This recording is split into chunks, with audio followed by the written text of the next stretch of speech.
Assalamualaikum everyone. This is me Mazeb Khalid from Student Help Desk. I hope you are fine and doing well.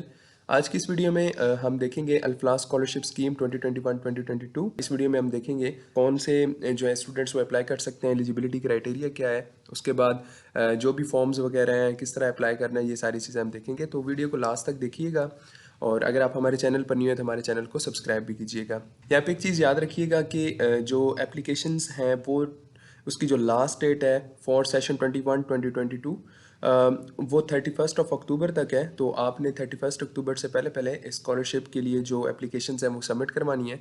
कहाँ पे करवानी है वो भी आगे जाके आपको बताते हैं। तो शुरू करते हैं वीडियो को।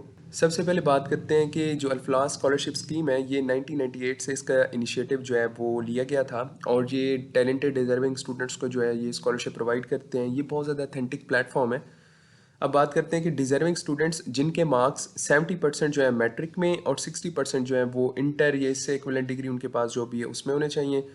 माइनॉरिटी स्टूडेंट्स के जो है मार्क्स 60% होने चाहिए और 55% मार्क्स जो हैं वो इंटरमीडिएट जैसे रिलेटिव जो भी इनके पास डिग्री है in their last board examination. उसके बाद हम बात करते हैं कि एलिजिबिलिटी टू अप्लाई कि कौन कौन से स्टूडेंट्स जो हैं वो एलिजिबल हैं। सबसे पहले अगर हम बात करें तो regular students of government institutes, इसमें वो स्टूडेंट्स अप्लाई कर सकते हैं जो गवर्नमेंट इंस्टीट्यूट से बिलोंग करते हैं। Number 2 is registered recognized institutes कि ऐसे इदारे जो कि रजिस्टर्ड हैं गवर्नमेंट से, उसके बाद जो यूनिवर्सिटीज़ हैं वो HEC से रिकॉग्नाइज्ड हैं। थर्ड ये कि ये चीज़ हम पहले भी डिस्कस कर चुके हैं कि 70% मार्क्स जो है मैट्रिक में होना ज़रूरी है और 60% मार्क्स जो है इंटर जैसे इक्विवेलेंट डिग्री जो भी आपके पास in the last board university exam. Minority students हैं उनके मैट्रिक में 60% और इंटरमीडिएट जैसे रेलेवेंट जो भी डिग्री है 55% होना ज़रूरी है। नंबर 4 इज़ ऑर्फन्स होने चाहिए, अगर ऑर्फन्स हैं तो वो भी अप्लाई कर सकते हैं। Number 5 is IDPs and earthquake affected areas. यहाँ पे IDP से मुराद ये है कि इंटरनली डिस्प्लेस्ड पर्सनस, यानी कि जिन्होंने अपनी जगह तब्दील की हुई है, जो मजबूरन अपने इलाके बदलने पड़ते हैं वो लोग। एंड अर्थक्वेक अफेक्टेड एरियाज़ के जो लोग जलजला मुतासरीन जो भी लोग हैं वो भी अप्लाई कर सकते हैं इसमें।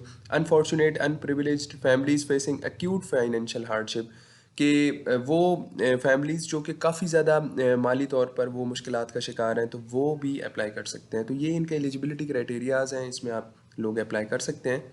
अब हम बात करते हैं कि कौन से स्टूडेंट्स जो हैं वो एलिजिबल हैं इस स्कॉलरशिप के लिए। तो नंबर 1 वो स्टूडेंट्स जो कि PhD MPhil LLM religious and cultural studies इनमें से किसी भी प्रोग्राम में इनरोल्ड हैं। Number 2 Allama Iqbal Open University या वर्चुअल यूनिवर्सिटीज़ में वो ज़ेर तालीम है। Number 3 studying at lavish institutes जो कि अच्छे इदारों में महंगे इदारों में पढ़ रहे हैं।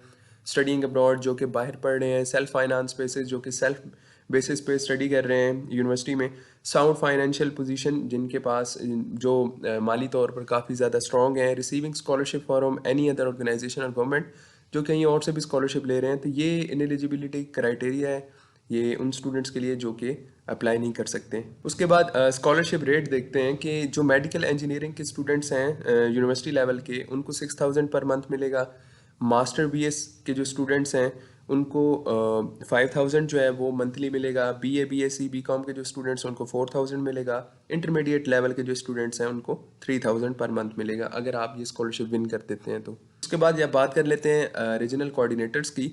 जब आप अपना स्कॉलरशिप का फॉर्म फिल कर लेंगे तो आपने अपना इलाका जो है नेम ऑफ रीजन जहाँ से आपने ढूंढना है। फॉर एग्जांपल आप सेंट्रल पंजाब से बिलोंग करते हैं तो सेंट्रल पंजाब का जो कोऑर्डिनेटर मैनेजर है उसका नाम ये है, उसका फ़ोन नंबर ये है, उसका ऑफिस नंबर ये है, उसके बाद उसका एड्रेस ये है। तो आपने जब आप अपना फॉर्म एप्लीकेशन फॉर्म फिल करेंगे तो आपने जो एप्लीकेशन फॉर्म है वो इस एड्रेस पे भेजना है। आपने सबसे पहले अपना रीजन देखना है, रीजन के अकॉर्डिंगली करस्पॉन्डिंग जो भी आपका एड्रेस बने, जो भी नंबर बने, आपने उसके साथ मतलब कि कॉन्टैक्ट करना है और उस एड्रेस पे आपने अपना फॉर्म भेजना है एप्लीकेशन जो आप फिल करेंगे। अब यहाँ पे देखते हैं कि आपको कौन कौन से जो है एप्लीकेशन फॉर्म्स की ज़रूरत पड़ेगी। सबसे पहले एप्लीकेशन फॉर्म आपने फिल करना है, उसके बाद आपके पास बोनाफाइड सर्टिफिकेट होना चाहिए, फिर इकरारनामा for inter BA BSc BCom। अगर आप इंटर BA BSc या BCom के लिए अप्लाई कर रहे हैं तो आपने ये वाला इकरारनामा जो है इसको फिल करना होगा। अगर आप medical engineering BS master MS LLB DA के जो स्टूडेंट्स हैं तो आपने ये वाला इकरारनामा नंबर 2 आपने फिल करना है। तो अब हम इन फॉर्म्स को जो है देख लेते हैं। सबसे पहले हम एप्लीकेशन फॉर्म देख लेते हैं और इन एप्लीकेशन फॉर्म के जो डाउनलोडिंग लिंक्स हैं वो आपको वीडियो की डिस्क्रिप्शन में मिल जाएंगे, आप वहाँ से जाके इनको डाउनलोड कर सकते हैं। ये इंस्ट्रक्शंस हैं, ये आपने लाजमी पढ़नी है, और ये आपने पढ़ के उसके करस्पॉन्डिंग आपने जो एप्लीकेशन फॉर्म आपने फिल करना है। यहाँ पे अपनी पिक्चर्स आपने लगानी है नॉन अटेस्टेड, जो कि अटेस्टेड ना हो। उसके बाद आपने ये कैटेगरी आपने चूज़ करनी है, ऑर्फन है, डिसेबल है, नीड बेस्ड है, मुस्लिम, नॉन मुस्लिम, ये आपने बताना है। उसके बाद आपने एप्लीकेशन पर्सनल इन्फॉर्मेशन, आपने अपना नाम, अपने फादर का नाम आपने लिखना है, CNIC number, date of birth, cell phone, email, WhatsApp number, Facebook, contact, PTCL अगर नहीं है तो छोड़ दें। प्रेजेंट पोस्टल एड्रेस, जो भी आपका पोस्टल एड्रेस है वो आपने बताना है। पोस्टल एड्रेस वो होता है जिस पे वो आपको रिप्लाई बैक करेंगे लेटर के थ्रू, या जिस तरीके से कोई डॉक्यूमेंट भेजना है तो वो आपको उस एड्रेस पे भेजेंगे। तो आपने ये अथेंटिक बताना है ताकि आप तक वो पहुंच भी सके। उसके बाद डिस्ट्रिक्ट आपने बताना है। परमानेंट पोस्टल एड्रेस कौन सा है वो आपने बताना है। फॉर एग्जाम्पल अगर आप कहीं पर स्टडी कर रहे हैं बाहर, तो आपने उस इलाके का बताना है प्रेजेंट। परमानेंट आपका वो होगा जहाँ पे आप लोग रह रहे हैं घर में।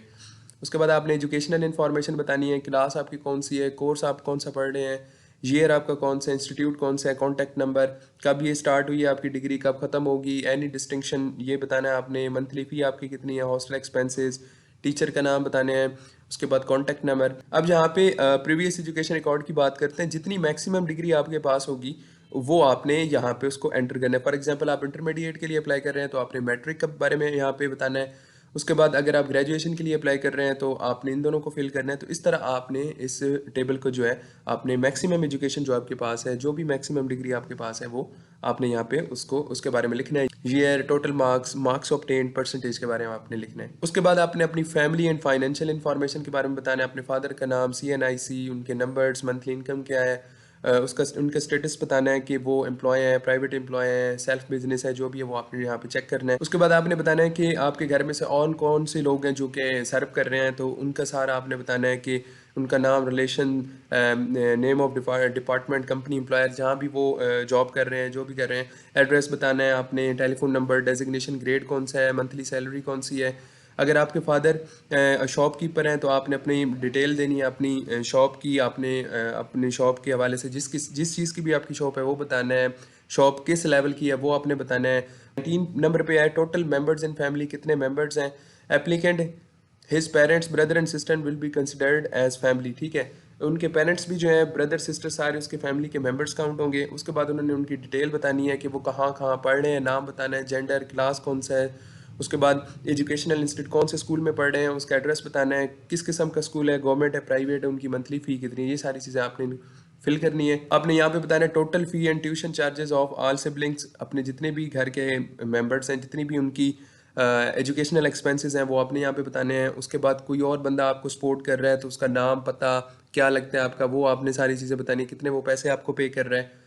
If you or any other sibling is getting financial support from Alfalah or any other government or non government organization, अगर आपके घर में से कोई अल्फला स्कॉलरशिप प्रोग्राम से कोई भी जो है उनको स्कॉलरशिप ले रहे थे, वो आपने बताना है। आपने 2 बंदों का यहाँ पे रेफरेंस देना है जो कि एजुकेटेड भी हों और वो आपके घर वालों को बेहतर तौर पे जानते हो, आपकी फाइनेंशियल स्टेटस को।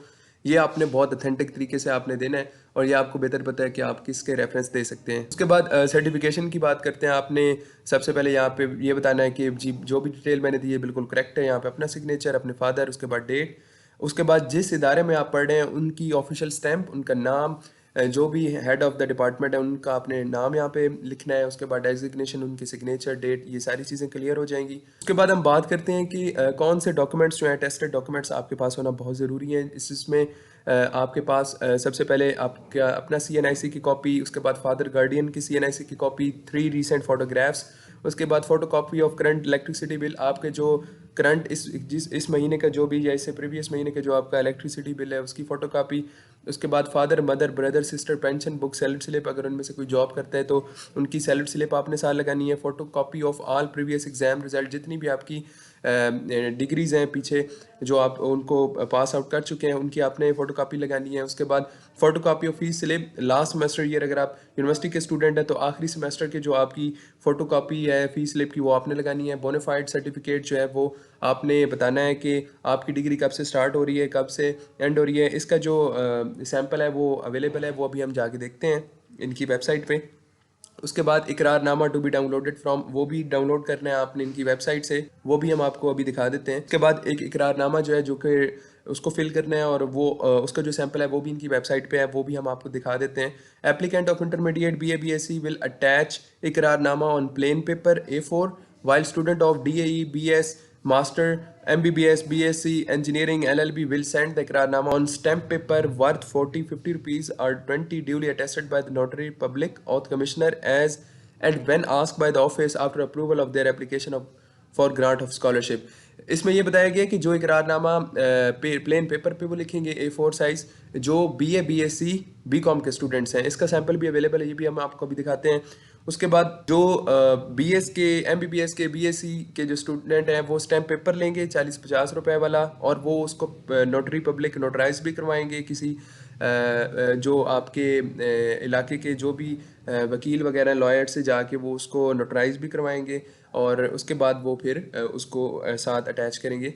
तो इस तरह जो है ये इनके टेस्ट डॉक्यूमेंट्स रिक्वायर्ड हैं। बाकी हम देख लेते हैं इसके बाद बोनाफाइड सर्टिफिकेट को, कि बोनाफाइड सर्टिफिकेट कौन सा है। ये देखिएगा, ये बोनाफाइड सर्टिफिकेट का सैंपल है, ये आपने इसको फिल करना है। फिल करवाने के बाद आपने अपने हेड ऑफ द डिपार्टमेंट से जो है वो इसको टेस्टेड करवाना है। इसका मेन पर्पज़ ये है कि आपकी इससे वेरिफिकेशन होगी कि आप जो है इस इदारे में पढ़ रहे हैं और आपकी डिग्री की जो ड्यूरेशन है वो इतनी है, और आपका जो हेड ऑफ द डिपार्टमेंट है इसको वेरीफाई करके आपको देगा। उसके बाद हम देख लेते हैं इकरारनामा नंबर 1। इकरारनामा नंबर 1 जो है ये उनके लिए इंटरमीडिएट BA, BSc, BCom के स्टूडेंट्स के लिए, अगर वो अप्लाई कर रहे हैं तो उसमें, तो इसका जो प्रिंट है आपने A4 साइज़ पे लेना है, और A4 साइज़ पे प्रिंट लेके आपने इसको फिल करना है। फिल करने के बाद आपने इसको भी साथ लगा देना है। ये काफ़ी इजी है और इसमें आप इजीली तौर पे आप इसको जो है फिल कर लेंगे। उसके बाद इकरार नंबर 2 को देखते हैं। ये जो इकरारनामा है ये A4 साइज़ पे नहीं आपने लेना, ये आपने स्टैम्प पेपर लेना है, उस पर आपने ये प्रिंट करवाना है और इसको नोटराइज करवाना है आपने अपने ओथ कमिश्नर या कोई भी लॉयर से, और उसके बाद आपने अटैच करना है। और ये याद रखिएगा कि इसकी जो स्टैम्प पेपर की जो मालियत हो वो 40, 50 या 20 रुपए का हो, और नोटरी पब्लिक या ओथ कमिश्नर से उसको तस्दीक करवाना लाजमी है। तो ये डॉक्यूमेंट्स हैं जो कि आपने साथ अटैच करने, काफ़ी इजी हैं, इतनी ज़्यादा मुश्किल नहीं है। तो इसको आप लाजमी इसको कंपाइल करें डॉक्यूमेंट्स को, उसके बाद आप अप्लाई कर सकते हैं। और याद रखिएगा एक और चीज़ आपको बताते चलें कि ये जो आप स्कॉलरशिप लेंगे, जब आपकी डिग्री कंप्लीट होगी तो आप इस चीज़ के जो है पाबंद होंगे कि आप जितनी भी अमाउंट उनसे लेंगे वो आप उनको माहाना एक साथ पे आप उनको वापस भी करेंगे।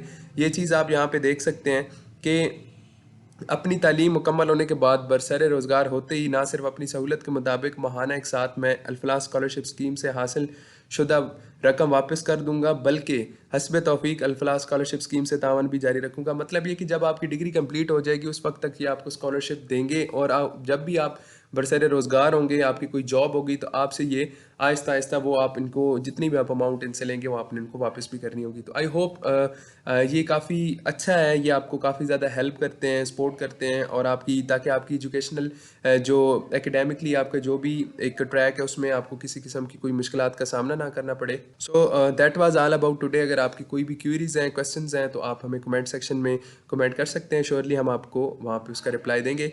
Thank you very much.